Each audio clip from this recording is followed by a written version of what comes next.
Welcome to the another episode of Abstract Thesis series. In this series, we are digging deep into the Power BI concepts. If you have not subscribed, subscribe to our channel and press the bell icon so that you can get notification for our new video.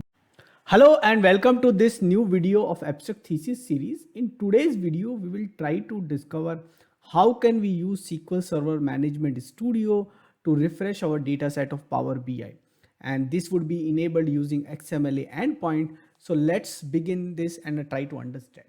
So what you need to do is when you go to Power BI service, you have these data sets. So like I have this data set in my Power BI service, which is their demo PPU. And this is basically applicable only for premium data set. So if you are a premium customer PPU or premium capacity customer, then this is the option for you.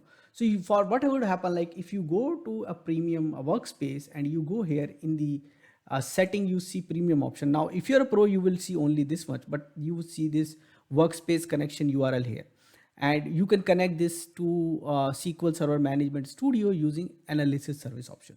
But I would like to tell you that this option is not available for pro users. So if I go to workspace and I have a non-premium workspace also here, if I go to this workspace and if I go to the setting and I go to premium, see, I don't have an option. Even if I wait now, it's not going to give me that option.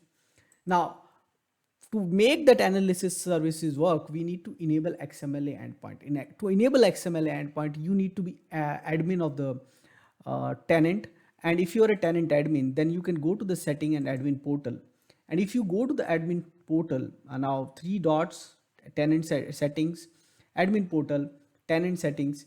In the tenant setting, if you scroll down, you will get an option for integration settings. First option, this is integration. Two options we need to enable. This is the first one. Allow XMLA endpoint to analyze in Excel and on-premise data sets. This is what we are going to enable first. Okay, for the entire organization, I have enabled it. This is the first thing I have enabled. The second thing which you need to do is you need to click this Power BI premium per user. Now it could be under the capacity setting or premium per user setting. Now I have taken premium per user setting, so there is an option here, XMLA endpoint read, and so it might be read only, and I'm making it read and write. Okay, so data set workload setting under premium per user. It could be under capacity setting, also be there under capacity setting. So one of the two places you will get it. Now other settings does not matter much. So now this is what I have done. I have done these two settings. Now what I can do here is I can go here and I go to my premium PPU, premium workspace. I have created a pipeline. I'm going to create a pipeline also. I have created this demo PPU and I'm going to show you the advantage of that actually by creating a pipeline. So what I've done, I have this one and I would like to go ahead and access it. So I can go ahead and I see this one and I say copy this one. And what I've done, I already opened my SQL Server Management Studio. So I go here, it is database engine. I make it analysis services. I paste it here. And see, I'm using this Active Directory with password. You have, most of the time you have to use this Azure Active Directory with universal MFA, multi-factor authentication. Then it will open a pop-up and do multi-factor authentication on those. Because I have not enabled the multi-factor authentication for my login, I will be able to work with Azure Active Directory password. So I'm going to use it and log in, and I'm going to show you that. So it has logged in and I'm waiting for it to display. So it has displayed, and this is my workspace which has been displayed here. If I click on database plus open, it's going to expand it. Now workspace is treated as one of the database and deployment is one of the data sets into this one. I have connection details here, which is nothing but empty. I have tables here and I have roles here, and nothing much is there right now because I've created a very simple file for testing. I'm going to explain you that also. Now I go to here sales, I right click, can click on any of the table and say process table. Now once I process this table, I go ahead and see that, I can, check on these tables and I have all these options: process full, process default, process full, process data, process clear, process defrag, all. And if you are a if you have used analysis services in the past, you might be aware of these options. But what we are going to do right now, we are not going to going to depth of these options. We will cover that in some other video, but let's try to understand. We are going to process default or full and try to get the data in. Now what happened in this case is, in my development database, I already have a data. So let's open a report and check what we have. So I go to my deployment report in the development, and I check what data I have. So I actually, what I have done is I have this report, and in this report I only publish 3 months of data. And so this report, I have around 2 years of data, but I have only published 3 months of data. So 1st October to 31st October has been limited by a parameter.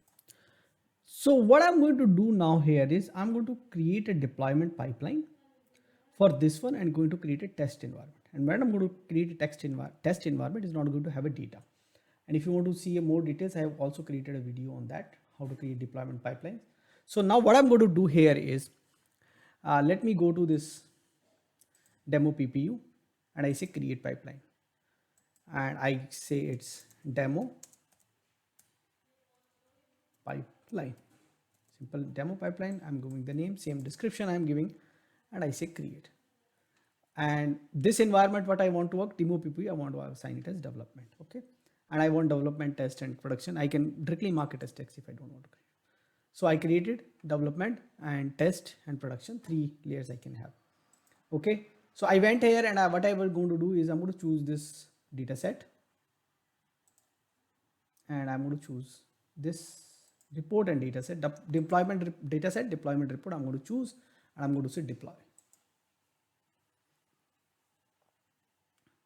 And when it deploy, because I'm not deploying everything that I had, it might tell us that, both the environments are not same because part of that is not there. So my suggestion would be better always keep whatever you only need into the deployment pipeline. You can have some other environments where you can have those, but the development environment, you should not have that, so that you can easily compare to environments. Otherwise, what would happen? You need to click on this compare, and it's going to tell you, what is same and what is not same. So these two are same and others are not available.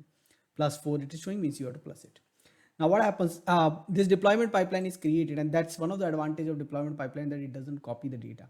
So if I open this report in the deployment pipeline, now this is blank, there is no data right now out here. So what I'm going to do here is, now we know that we can refresh it, so why don't we try that out? So to try that out, what we are going to do here is, we are going to go to the settings, premium, and this is again a premium workspace, and I say copy, and now let me go to SQL Server, and I'm going to create another connection. Very simple this time. Again, I just need to replace it, and I say connect.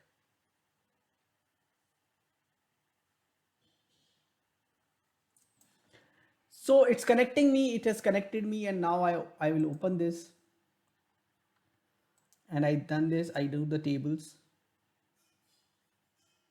and now what I'm going to do, I'm going to right click on any of the table and say process table, and let me select all, and let me say okay. Let's see what happens.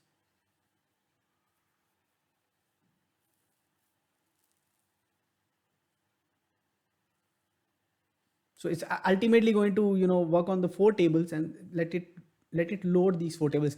Now I'm not doing a data refresh which is there available on the pipeline. While it is refreshing, I'll tell you how do we do the refresh there. So if I have to refresh there, I have a button there to refresh now. Another thing which we need to make sure before we do this is to go to the settings and make sure your gateway connection or your data source credentials are all done. And I'm using a data flow here, so I'm pretty much sure it's going to happen. So my data source credentials should be given, my data gateway connection should all be set up, and although everything should be done. Now if I am refreshing something, I can actually go ahead and check it out, and you can say via XMLA endpoint it's going to show me whether it's completed or not. Okay, now this is test environment, and now what I have is basically I can actually go ahead and schedule the refresh also. So few things to keep in mind, that your gateway connections or your data source credential is all sorted out before you are going to do this. So now it is completed, and you might have seen, I already seen the status there, so I can go ahead and close this. Now let's see what is happening here. So we are able to see these things here. Now go here and let's go back to the report and try to see, do we have any data out here. Let me refresh this report.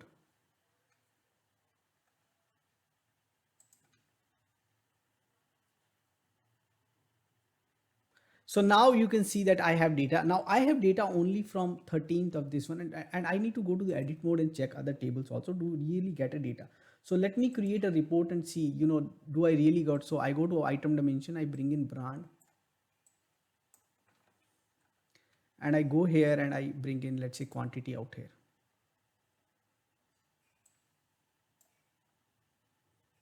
So I'm able to see some numbers are there. Let me save this report and remember these numbers. Okay, and we can go to reading view. Now what I'm going to do here is very interesting, which you can do in deployment pipelines. So I go back to my pipeline. So I go view pipeline, and I'm going to do a really interesting thing here, which you can also watch in my another video. So I clicked on this icon of on the deployment setting, on the deployment pipeline. I click here, and I have set some parameters. Okay, and what I've done, I have two parameters basically. I have this start range, which is starting from this one, and I have this end range, which is there. And what I'm going to do here is I'm going to change this end range to 2021, and I'm going to save it. Now one more thing which you do here, even if it is showing correct here, and let me close it, and let me close this one also. You go to the settings of this data set and validate it again. So I go to the setting of this data set. So I go to the, first of all, to the workspace. In the workspace, I go to the data set. In the three dots, I click on the settings, and I scroll below, and I can directly do here also. I go to parameter setting, and please validate, like here it's still and is not 21. So this something which I have noticed very recently, that sometimes it's not changing the parameters. So I went ahead and corrected now this. Now what I'm going to do here is, this time I'm not going to refresh all the table. What I want is, because I changed this parameter, and this parameter is only applicable on one of my table, which is sales. Sales is my transactional table, and I have controlled my transactions. I have controlled my transactions to, limit on a particular amount of data. So I right click here and I say process table. I can use process full or default, whatever it is there. And so I'm selecting it, and this time what I'm trying to do is I'm only going to say refresh the sales table, and let's wait. It's going to pop up this thing, and then it's going to show us, and it will take some time to refresh this one. Now there is a bigger date range. So what I'm going to do, I'm going to pause this while it is happening. Now this is successful, and it has successfully 30,000 rows has been transferred. And if you want, you can look into the details, what has happened, and all those. Some of the details are available. If there is, I think it's more important when there is a failure. If it is successful, I doubt you would require to do too many things around it. But this is my table script which I had. I have some source, and I have this date range, and see, this is the date range which I have played around. Okay, and there is no partitioning and all those, and you can go ahead and experiment with different things. So I'm done with this one, and let me go back to the Power BI service. And what I'm going to do here is, again, I'm going to open that report, and let me see, am I able to get more data? So right now you see this number was 7,000 odd, it got changed, but we have two pages. Let's go on the first page and check it out. So now you see I have data from 2018 to 2020. So what has happened is, I created a deployment pipeline, and I deployed it with that data. I did not change the parameter. It loaded the data, whatever I did. I have to load the complete data. I could refresh from Power BI service, or I refresh it from Power BI, or maybe using the XMLA endpoint, I refresh it from SQL Server. Same amount of data I got. What did we have dev? Now I changed it. And when I changed it, because dimension were already full, the only thing which was not full is my fact table. Or this could be like, I changed the structure of the fact table. Now when I change the structure of the fact table, what is migrating here is only the schema.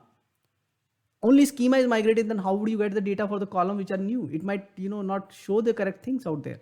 So you have to go ahead and refresh the entire stuff for one table. You go ahead and refresh one table.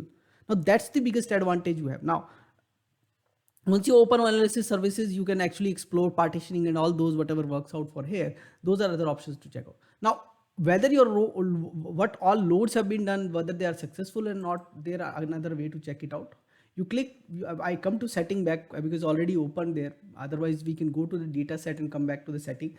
PPU demo PPU test is this one, and I click here, and then you can see via XMLA endpoint I'm able to refresh it. Okay, this has actually refreshed the 4 tables last time, so it is coming 4 times. This time we have refreshed one table.